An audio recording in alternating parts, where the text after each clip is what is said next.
Hey guys, how's it going? This is Natnator. Welcome back to your weekly dose of creepypasta. I have to right away, from the bottom of my heart, thank you guys so much for the overwhelming tidal wave of positivity that came through on the video I made about my dad's passing. I was just hoping to get things off my chest and try to make some sense of it all, but I really wasn't expecting just so much love and so many people who empathize with the situation of losing someone they loved. And I am sorry for all of your losses, and I hope that we all can move forward together. But at the funeral last Friday, I was an absolute mess. I had a speech prepared and practiced. I figured that with all of this experience narrating, I could at least get through 2 pages, but I was only able to choke out about 1 line before my throat locked up, and I basically became an emotional wreck in front of everyone. I did finish off strong though, and I think Dad got a really beautiful send-off, witnessed by a chapel full of people who really loved him. I can't thank you all enough for sending your words of encouragement. Even before now, your comments always put a smile on my face and keep me looking up at the future rather than down. Now, for a bunch who are always worth a smile, please help me thank the patrons over on Patreon. Thank you for continuing to bear with me, and I truly do appreciate you. Last round for June, here's the shoutouts to the Disciples, Tiffany, Backapuff, Wendy Escalera, Subscribe SoundCloud, The Greatest Nightmare, and Teddy Dog. Love you fantastic people. Now as always, turn out the lights, get comfortable, and let the story begin.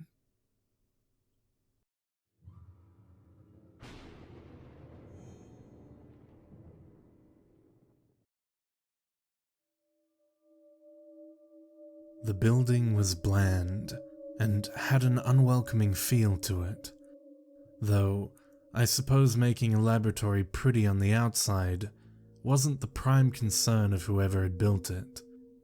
It functioned purely as a means of, well, conducting science experiments, I suppose. My car pulled into the car park and found an empty spot. Then I turned my engine off. The leaflet had come in the mail several days ago, addressed to myself, asking people to come forward and help the scientists and their experiments, to offer my opinion on their work, so I may help them identify what the public's needs are, and if what they're doing is the right thing. Sniffing, I pulled myself out of my car and slammed the door shut behind me. Immediately, I was hit by frozen December air, so that my eyes watered and breath escaped in plumes. My hands took to shivering, so I thrust them into my pockets. It didn't help. Right, let's do this then, I mumbled, and started off toward the building. The main reason I was here, being out here on Saturday of all days, was the fact that the leaflet guaranteed a reward for any that came forward. Perhaps they meant a cash prize. I wasn't sure. It didn't seem to specify exactly what the prize was, but I had nothing better to do today anyhow. No wife and kids to look after. Just a cat that I still hadn't bothered to name yet. That sort of shows how lazy I am, doesn't it? I've had it for a year. As I neared the building, I could see people through the dark-tinted windows. People inside were wandering around and making gesticulations with their hands, busy with their work. It made me feel a hell of a lot better, because from the outside, one would assume this place was deserted. The sort of place that you'd feel really uneasy being around in the middle of the night. Though, now I suppose the exterior was the least of the concerns of the scientists working within. I stepped up to the large double doors and stepped through.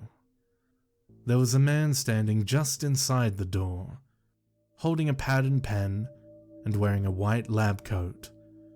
He had a mottled grey beard, thin eyebrows and Einstein-like hair. Not to mention 2 grey eyes that seemed to drill right through me.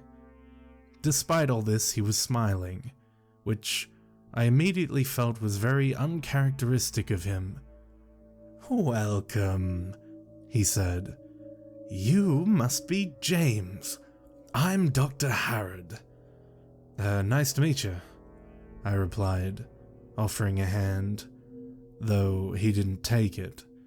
Instead, he rummaged in his coat and pulled out a pair of yellow elastic gloves. "In case of contamination, you understand," he said.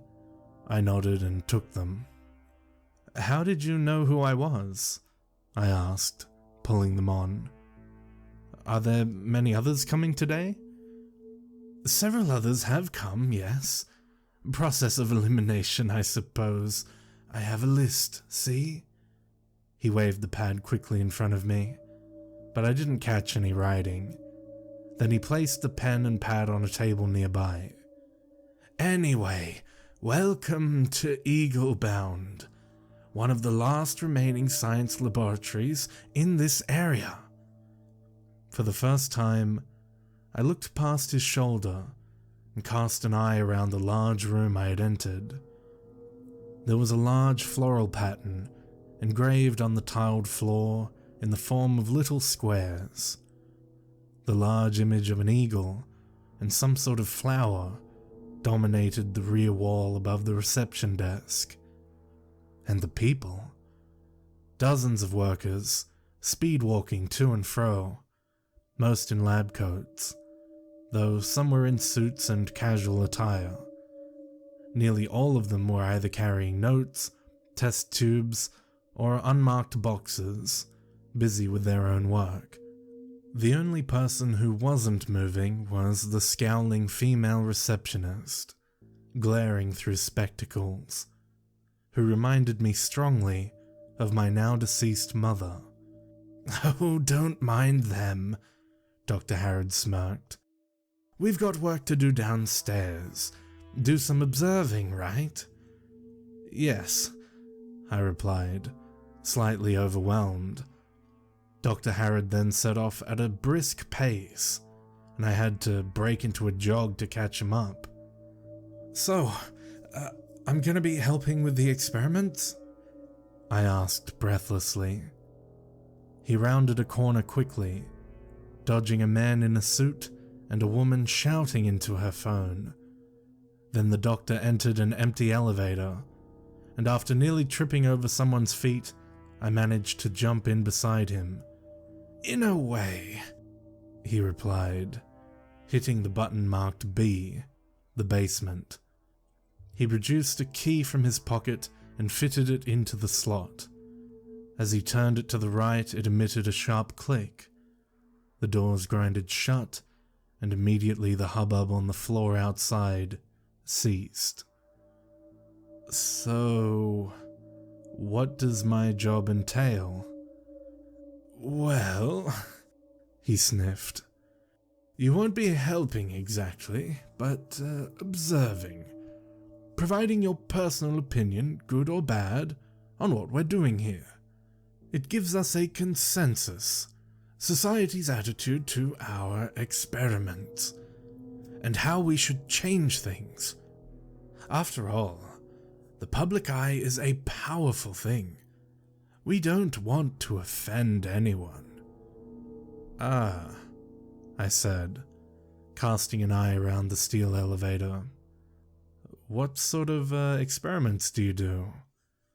"We attempt to make life easier, and grant future generations with new means of getting about quicker, facilitating bonds and developing obscure ideas." I wasn't quite sure what this meant, so I decided to keep my mouth shut. I'd always had an avid interest in science, so figured not to prod any further, and just enjoy the experience as it unfolded. After a few moments, I thrust my hands back down into my pockets, still cold from the temperatures outside, and listened to the somewhat rhythmic hum of the elevator. "Did you read about the reward?" Dr. Harrod said. Oh, I replied, looking at him. I didn't think he'd bring it up. I was wondering what that could be. "Everyone wonders what it is," he laughed. "And everyone is always surprised when it's revealed. I'll let you know when the tour is finished." Again, the laugh seemed forced, more condescending than anything else, the way a criminal in a film would laugh moments before killing the much-loved hero. At that moment, the elevator grinded to a halt and the doors opened. I was shocked with the sight that greeted us. We were facing an empty corridor that looked completely in disarray. The off-white walls were decayed in places, with bits of moss beginning to take them over. The floor was dirtied with footprints and dust. The white lights hanging overhead would occasionally flicker. And the smell. As soon as the doors had opened, I was greeted with a very musty, strong stench that reminded me of urine and a doctor's waiting room. "Here," Dr. Harrod said, producing a hospital mask. I took it and pulled it down over my face. Immediately, the stench was replaced with the smell of perfumed fabric. "What is this place?" I said, feeling a little uneasy. "Oh," Dr. Harrod murmured, stepping forward and walking down the corridor a few steps. "This is where we conduct the experiments, invent new things and whatnot. Sorry about the state of things. We've been meaning to get some cleaners to come down here." He turned back to me.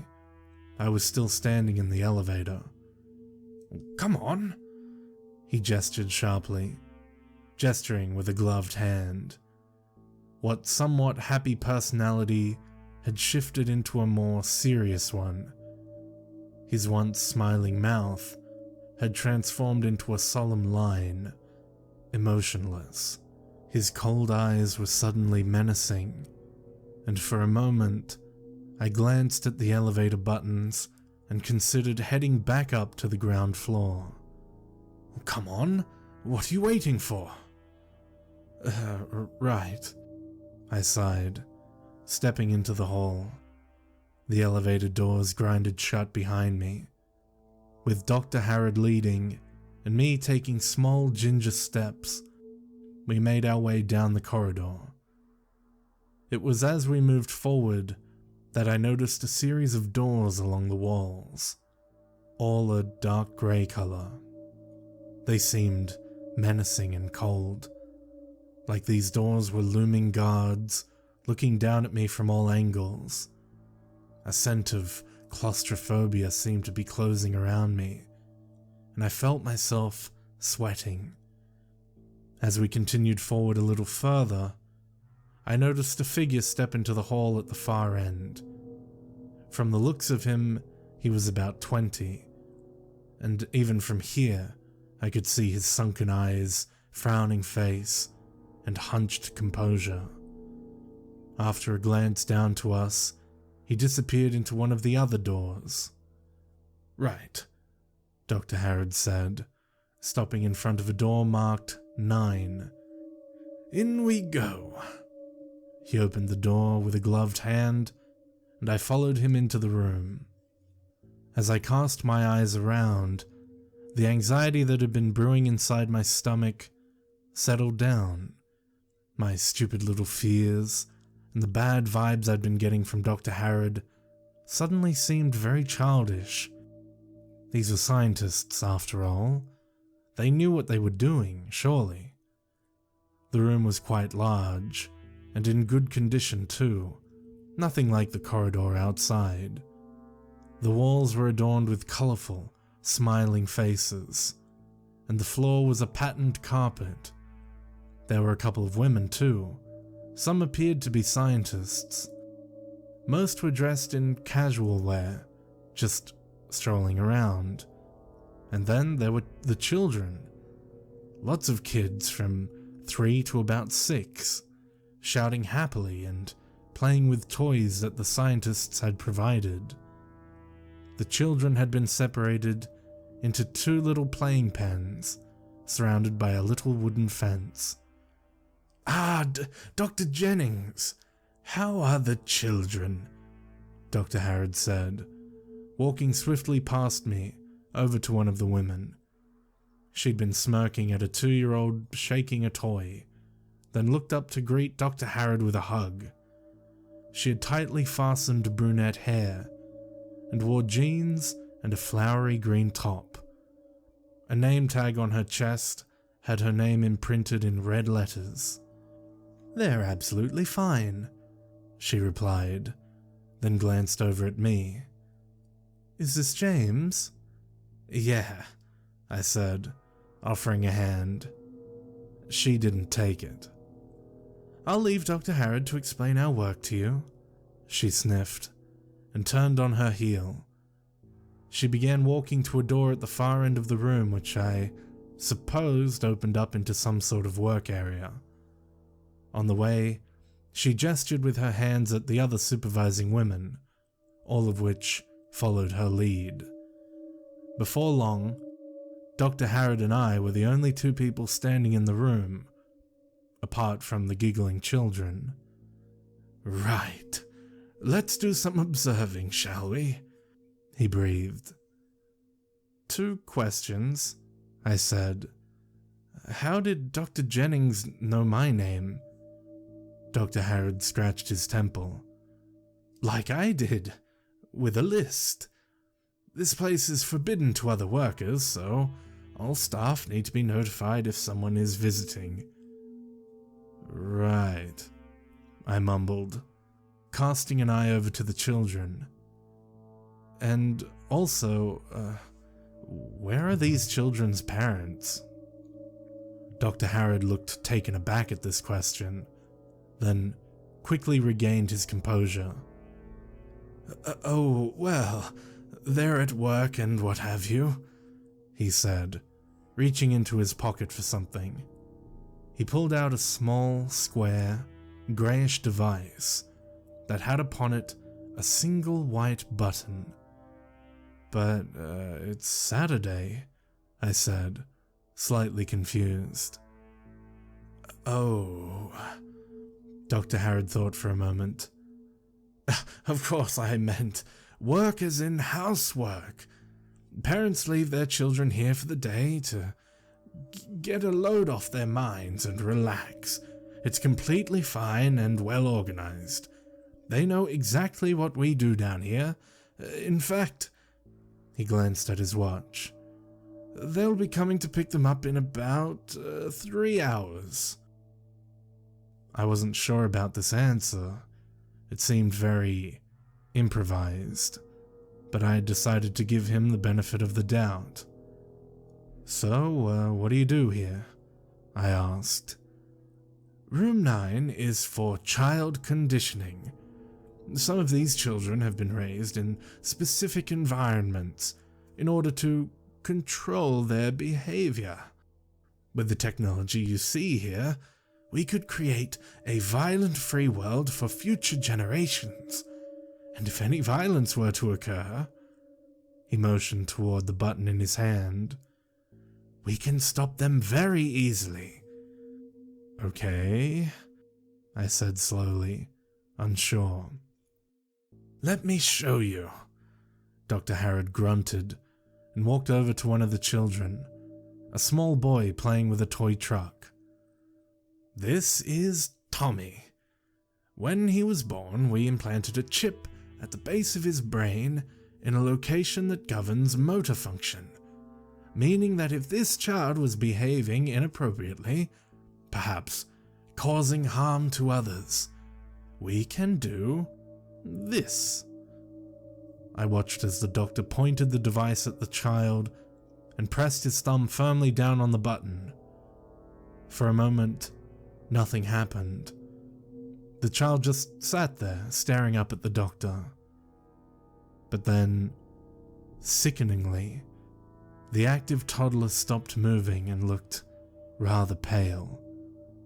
His eyes seemed to defocus, and for a moment, I thought he was about to vomit. And then suddenly, the boy slumped to the ground in a heap, but his eyes remained open, staring at me, and starting to glisten with tears. I gasped, horrified. "He's fine," the doctor said calmly. "The chip had merely set in motion a temporary state of paralysis. As long as this remains pressed, he can't move a muscle."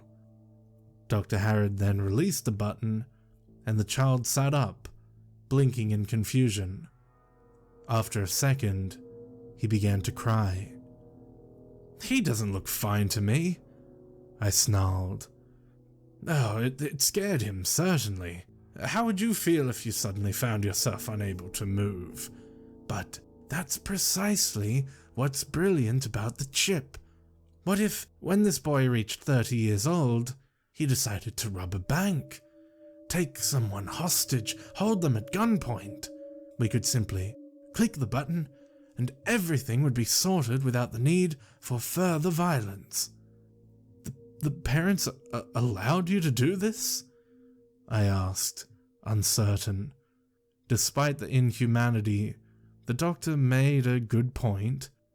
"Imagine a world without crime," the doctor continued, ignoring my question.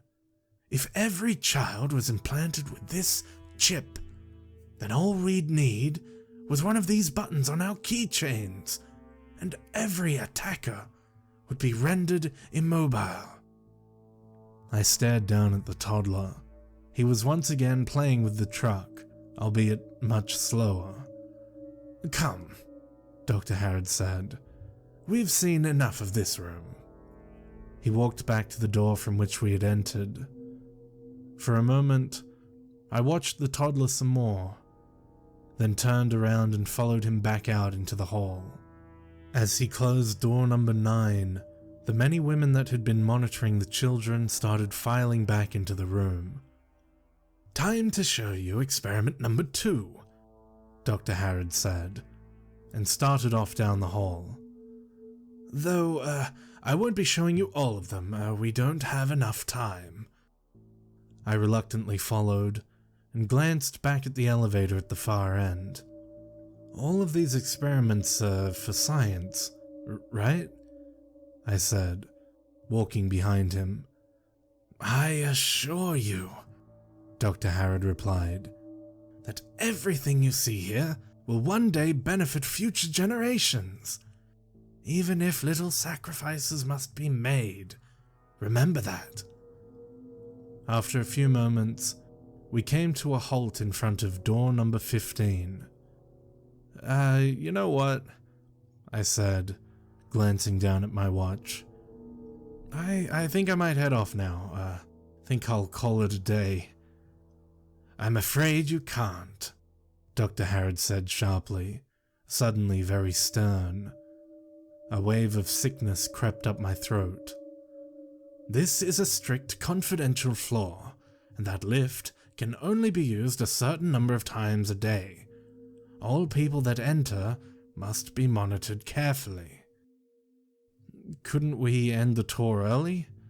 I asked, but he shook his head. "The reason you're here is to provide your opinion on what we're doing, bad or good. Now, if these tests make you uncomfortable, tell us. You can leave after you collect your reward at the end." Suddenly, the idea of a reward didn't seem very appealing. "But," I began. "Please head into the room," he said, pushing the door open. I stepped inside reluctantly, and was greeted with complete darkness. "I can't see," I breathed, lifting my hands up in front of me. "Look, back here," Dr. Harrod said, He grabbed 2 little masks that were resting on a rack just by the opening of the door and handed one to me.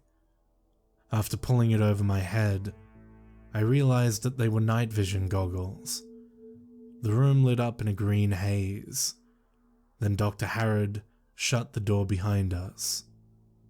The room was nearly empty, except for a very large box that dominated the center, made out of what looked like dark metallic material.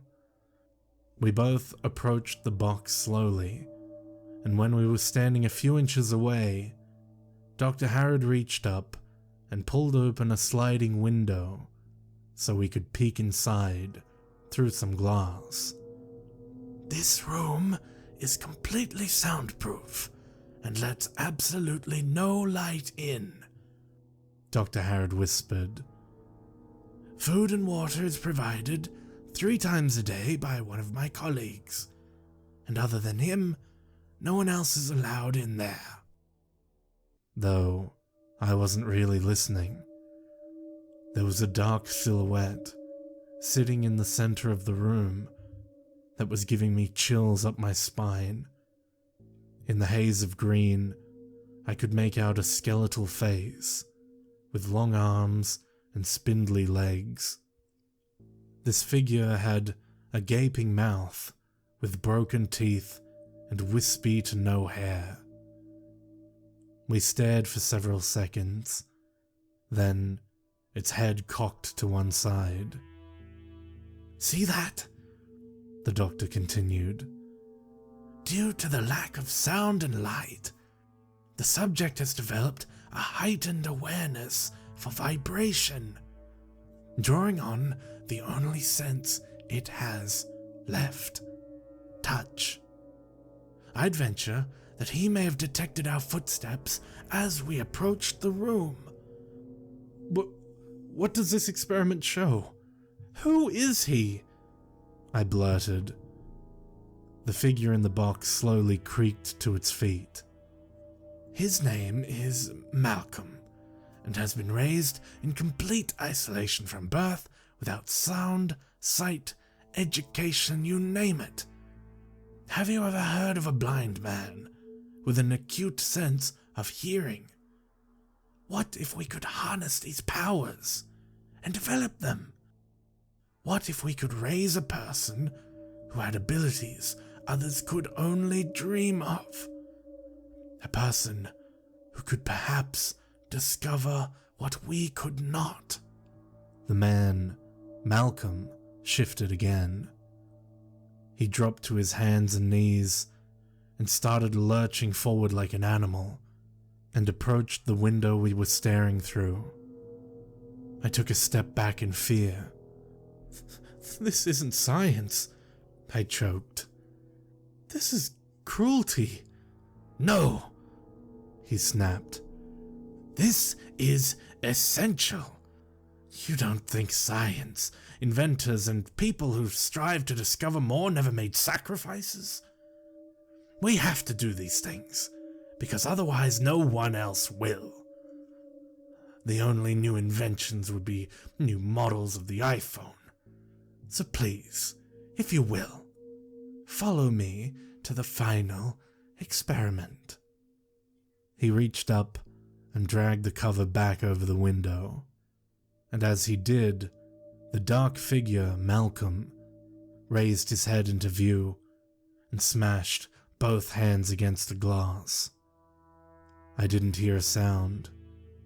Then he was once again shut in his prison of eternal darkness. "Like I said," Dr. Harrod sniffed. "Soundproof." Then he took off back towards the door, pulling his night goggles off and dropping them onto the rack as he did. I followed him, pulled off my goggles, and stepped out into the corridor. I squinted in the light. "Follow me," he said, and took off quickly. I followed slowly. Once I got out of this place, I'd go straight to the police and explain what was happening down here. Everyone working in this place would be thrown in jail. I'm going to leave after this, okay? I've had enough. Fine, fine, the doctor replied, and stopped at a door marked 33. Before you go in, he mumbled, just remember, this is all for science.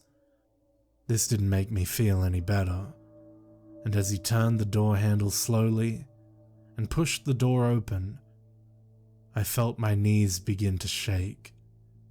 It had gotten to the point now where I was unsure if these were even real scientists, and that the experiments they were conducting here were in fact simply to satisfy their morbid, demented minds. Please, step inside, he said calmly, and I did, stupidly. The room was quite small and bluish. It reminded me of a doctor's theater, the type where they conduct operations. There were several doctors wearing masks, seated around the room. One of them was glancing at his phone with his legs crossed. In the middle were several turquoise curtains surrounding what I presumed to be a hospital chair. Our final subject, Dr. Harrod announced. Several of the doctors looked up. Did you know, he began, that if you were to lose a finger, we could replace it with a toe? Yes, I replied slowly. I've seen programs where they do that, yeah. We took a step toward the curtains in the middle. My stomach turned over, and I felt myself going dizzy.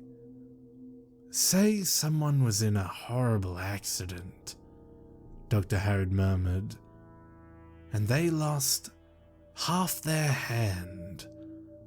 We, using excellent technology, could construct the person's hand using the tissue from his foot. Isn't that brilliant? We can perform eye transplants, kidney transplants, you name it. What if? The doctor paused. What if what? I said. What if we were to place someone's eye on their shoulder and craft an eyelid out of skin tissue, then link it up to the synapses in the brain? What if we took their arm and placed it in the middle of their chest? What if we took their lower jaw, sawed it off, and fashioned it onto their leg for a better kick? What if we took some of the internal organs and made them external? Think of how much oxygen would be supplied to the lungs if they were fastened to the outside of the chest. We could create the next stage of evolution. What's behind that curtain? I stammered. What have you done? Dr. Harrod stepped forward and whipped the curtains away. But there was nothing there. Just an empty hospital chair. I was slightly confused for a moment, but then it dawned on me in a sickening wave. You came here to help us with our experiments, James. So that's precisely what you're going to do. The reward is aiding us in our experiments. I felt a sharp pain in my left arm and whipped it away in time to see a doctor standing next to me. He was holding an empty syringe. Put him on the chair, Dr. Harrod snapped, and several of the doctors grabbed my arms and legs. I thrashed as much as I could, but the room was already going blurry, and my muscles were beginning to weaken. We'll talk again after the operation, Dr. Harrod smiled, pulling a sharp scalpel out of his pocket. That is, if you still have a mouth.